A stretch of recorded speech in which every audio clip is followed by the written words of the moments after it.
Just a Job is the podcast for the modern woman to redefine what success looks like.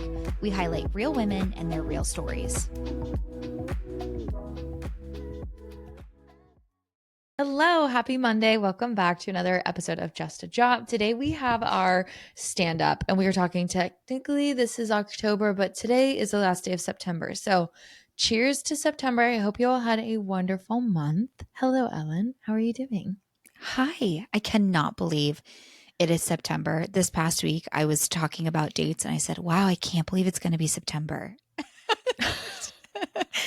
And I think it was Tim, and he goes, yeah, we're about to be finishing up. We're wrapping up September. Like, get with it. I feel like this month just absolutely flew by, whereas August seemed way slower. So I'm trying to pull myself up into the present in terms of what month is it and how did we get here? And it's the fall now. Like, how is this all happening? It's actually kind of crazy. I imagine there's some sense of time tracking that's a little bit difficult in San Diego because it's beautiful year round, that it's like, what month is it? Whereas now on the East Coast, September, I mean, granted, it's like the hurricane and very just stormy, but it's been raining nonstop. I feel like I'm in Seattle for the past 5 days of my life. I'm like, really, what day is it? Because every day has been great, but it's been so nice because I've been listening to all of my like comfort jazz YouTube playlists while I work. Super excited for the fall, but we're gonna head into our episode. So today we kind of talked about it a little bit last week, but Ellen and I were able to host and help run a panel for a live event. So Ellen, I'm going to turn it to you. Give us a little bit of the background of how this came to be. So I have to like give kudos to you because in January when we did like our goal setting episode, and we were talking about making vision boards, you were sharing that one of the like actual physical pictures that you have on your board is a picture of, oh God, what is her name? Who owns Base? Shay Mitchell. I was going to say Shailene Woodley, and that's definitely right. Not right, but I was kind of close. It was similar enough. It was similar enough. And it's a picture of her at a Create and Cultivate conference, and she's on a panel, cute little background. She's sitting in the chair with a microphone. And that was the vision of some sort of event that we could do with Just a Job. And my old boss, Toby, which you guys should know because she's been on episodes before and we talk about her all the time. But she came to us, I don't know, maybe 2 months ago with this idea of hosting some sort of women's networking event. Funny enough, she had won a like happy hour through Boulevard and was trying to figure out what to do. And instead of doing like a birthday party or some sort of celebration, she thought, why not pay it forward and have some sort of like meaningful event where we have the space and kind of test the waters of, again, a networking event. So she came to us kind of with this idea of having a local Kansas City like women's networking event where we would have a panel, we would have a speaker, and like you would go with a purpose and leave with some sort of fulfillment in terms of either you want to network, you want to meet more people, you need help finding a job, whatever it is. And so we did a couple of brainstorming sessions and we kind of landed on the idea of naming the event Women on the Rise, which was more of you're there to support each other and lift each other up and empower one another, which we kind of talked about last week as well. But it ended up being so fabulous, and having it all come together, we also kind of talked about in previous episodes, was a little tricky because, like I said, September flew by. I was sick. You had a new job. Like all of the time constraints kind of came together all at the same time while we're also trying to plan this event. So we got it done and we did a great job. But how it all came together was like kind of not necessarily a whirlwind because we had plenty of time to prepare, but the timing of it was tricky with everything else we had going on. So I'm really proud of us, but how everything all came to be, it seemed like very organic and natural. And it was really exciting and came at a really nice time as well. So I'm like, I can't believe that it happened and it's already done. Like I felt like so much led up to it, but we did, our role was to be co-hosts and help guide conversation along with 4 women on a panel. So we got to and your mom, shout out Susan, thank you, had these adorable little cue cards for us so that we could reference through and make sure we were had the right names and the themes and Mhm. questions all put together. But now that I'm rambling, it was just so cool. And I really, really enjoyed it. And I think it was a really good way for us to kind of test the waters and get comfortable. I don't know about you, but I was freaking nervous. Like, talk about Mhm. imposter syndrome. Mhm.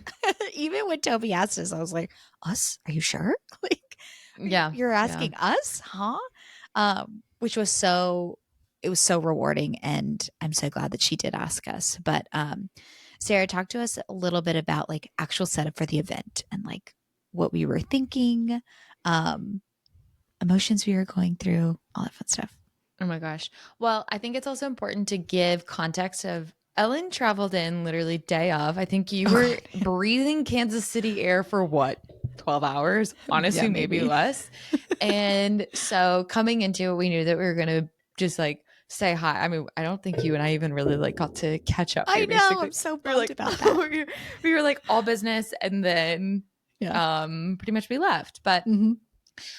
we had we knew that we were going to have these four panelists, and so there's this beyond this event, like having a podcast like this, there's this honor, right? Like Mm, we're not the storytellers, we're just creating the space for people to share their stories, and there's a lot of honor, I think, that comes with that. And so in person, there's this pressure because you want to make sure that the questions you're asking, how you're setting these people up, allows them to share their story best, but also to like that feels natural and organic and not just this like rigid Q&A. And I right. think Toby did a really good job of setting the stage too, as far as like preparing the guests, sending them the list of questions. So there was never like a blindside situation. But you never know, like riffing in person is so different than online, right? Like we're Yeah. recording some of these episodes like months in advance. And so we have time to edit. We have time to go through and say, like, oh, I didn't like the way that sounded, or I'm just going to remove it entirely, whatever.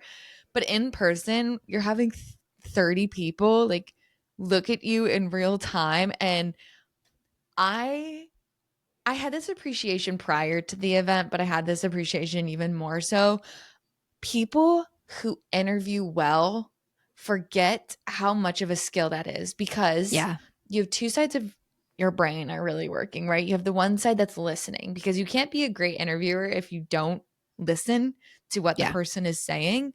But then there's the other half of you that's anticipating them to be done with their answer. And then you have to have a follow up question. So it's this like in one ear, and then has to go out and then in back, and it was just like in person. And granted, this was a very much a low stress, low risk situation. We're not interviewing like the president or like we're interviewing people that we have a connection with of some sort in a small intimate space, but there's Hmm. still this overwhelming pressure that happens.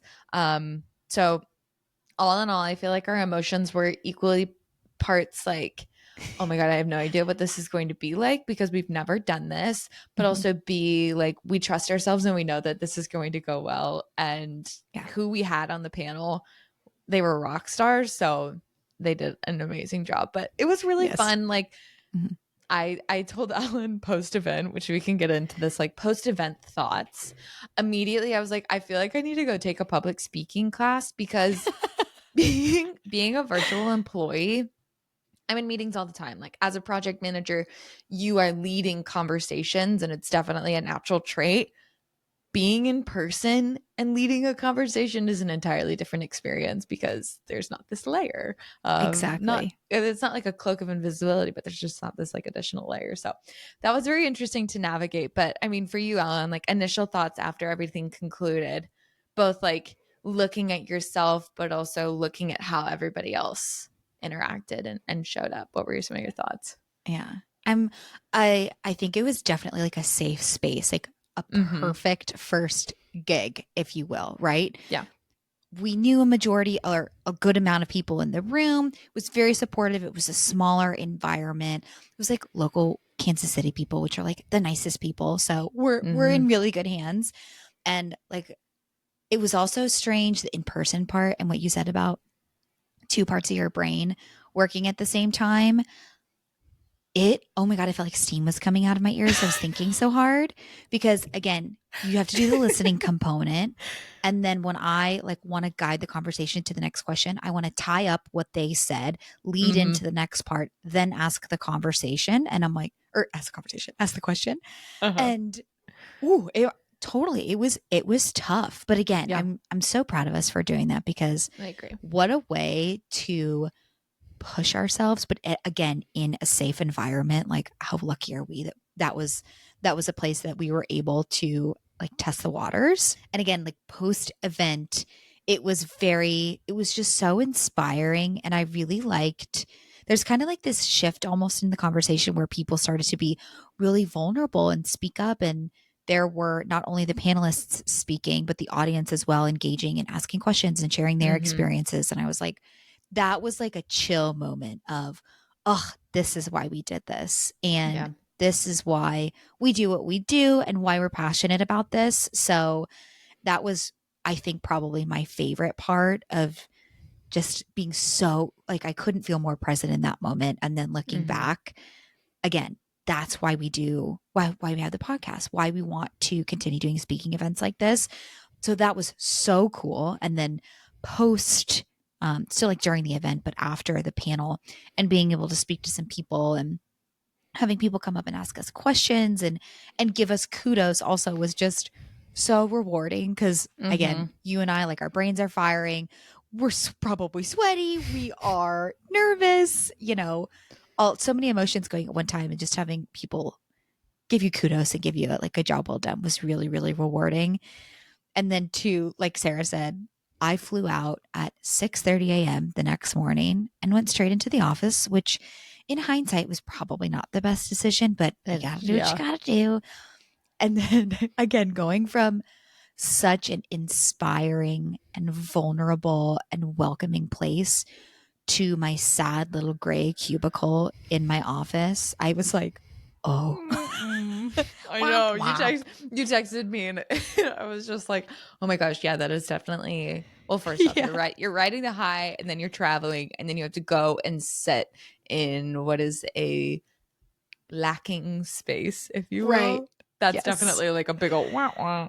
Yeah. And again, like, I'm in like cybersecurity essentially. And while it can be entertaining and exciting, sometimes it's definitely like not necessarily polar opposite of the event, but Mm-hmm. it's pretty, there's a stark contrast, I will say, Definitely. between the two. So that was Yeah.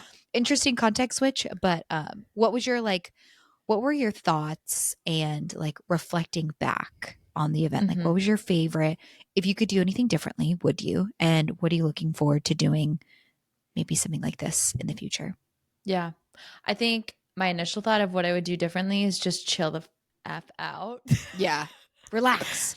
Like Take a it's deep one of those breath. things like you're like, I'm calm. And then I'm you so get up cool. there and then all of a sudden it's just like, I'm not calm. It's okay. Yeah. So I would say just relax because if you mess up, like honestly, who cares? We're all human. And then the second thing was definitely just being in a space of all women. It's like this ethereal experience. And I haven't had that in a while as far as people that I don't necessarily know or that they don't know me. And I think it's a really interesting vulnerability state to be in. And I really appreciated that. And I think that that's something that I need to do more. And Mm. in fact, I challenged myself on Wednesday. There's a walk club. So I do run clubs on Tuesday, then there's a walk club. And you don't really talk when you're running, but you definitely talk when you're walking. Yeah. And I went by myself and I took Briggs, obviously, because he's like, obviously everybody wants to meet a dog. And afterwards I was like, why haven't I done that sooner? And I think that's just kind Mm. of the general sentiment with a lot of things in life. It's like you have so much hesitation and cold feet and then you do it and it's like, oh, that wasn't so bad, like I can Hmm. do all of these things. And so I think that was the biggest takeaway for me was like, I need to be more proactive about inserting myself into situations, whether it's a role of speaking or simply as a guest, or maybe being on a panel. I don't know. that was my initial takeaway, just from like a personal perspective. What about you, Ellen? Good for you. I'm proud of you for going to the walk club. And also, Briggs is a fabulous buffer, like genius, honestly. Like, what a Everybody way wants to to touch just dog. Yeah. attract people. Right, exactly. Good boy, Briggs. Very good. Toby left us with like a challenge at the end, which is essentially like what you just described, of being bold and going to go do something outrageous, either in your personal or professional life. And I kind of like struggled with how I was going to like put this into action. I just, with work right now, I just don't find myself wanting to take like a bold approach to things or being bold in any way. But I kind of alluded to this in another episode as well, but I had kind of like an unfortunate interview situation happen recently. Long story short, it didn't go the way that I wanted it to. And one of the people that I interviewed with reached out to me and asked me if I wanted to talk about it. And I was shaking in my boots. I was like, oh God, I don't want to have this conversation. This is scary. Like, Yeah. And I didn't really know how to approach it. But then again, that Toby in the back of my mind, that boldness, like go do something outrageous. While this on the surface level does not seem outrageous, it was outrageous to me. So we had a conversation and she gave me some really great feedback and things that I just didn't necessarily see during the interview process or know, or I don't know. It's the interview that I had was a very different kind of interview that I've had previously. So it was very new to me. And so I'm proud of myself for doing having the like feedback conversation, because it's just like uncomfortable getting Totally. feedback of you could do this better and you didn't do this, so try this in the future. But I'm proud of myself for doing that, because I didn't want to, and I think it was needed to kind of just like close it up and move on. So that was my bold, outrageous thing that I did. And we went on a little walk and had a really nice conversation. And then, funny enough, we ended up talking about this women's networking event. So it came full circle. It was full circle for me. Like, Toby, are your ears burning? Seriously. I think that's huge, because I can imagine the sentiment of like, I don't want to have this conversation, just like in general. Yeah, Like, I don't. I don't want to have this conversation. It didn't work in my favor initially, so like, why rehash it? But it's good that you did, because you got that closure that you needed. Yeah. And sometimes that's just like life in general, right? Like, have the uncomfortable conversations or uncomfortable moments, because it closes a lot of things. So I'm proud of you for doing that. Absolutely.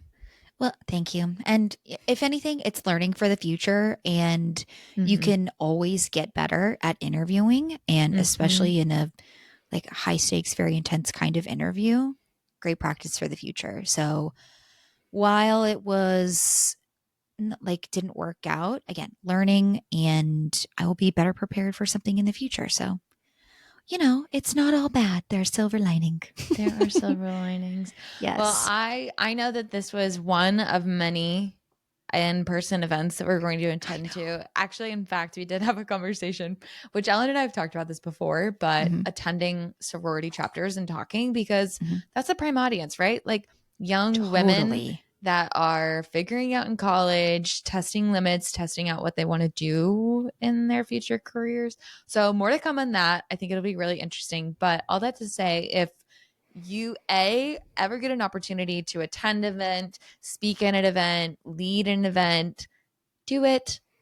You will not regret it. It's absolutely beneficial for you personally and professionally. And then the second thought I had, if you know of anyone that think would be a great guest, that's a whole other thing. But I feel like I'm like sub B. B.2 2B. BB2 would benefit from having these conversations. Like, Ellen and I would love to speak at an event, host anything. Like, we're not know-it-alls, but we absolutely love this. So we're trying. Yes, absolutely. Ellen, any parting thoughts?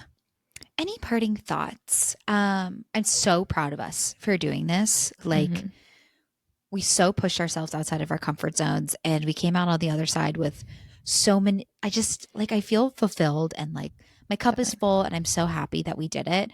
And now I'm already like, okay, what's next? And how can we make this, how can we continue doing this? So, like Sarah said, if there's any opportunities you can think of that we would be good for, you know how to get in touch with us.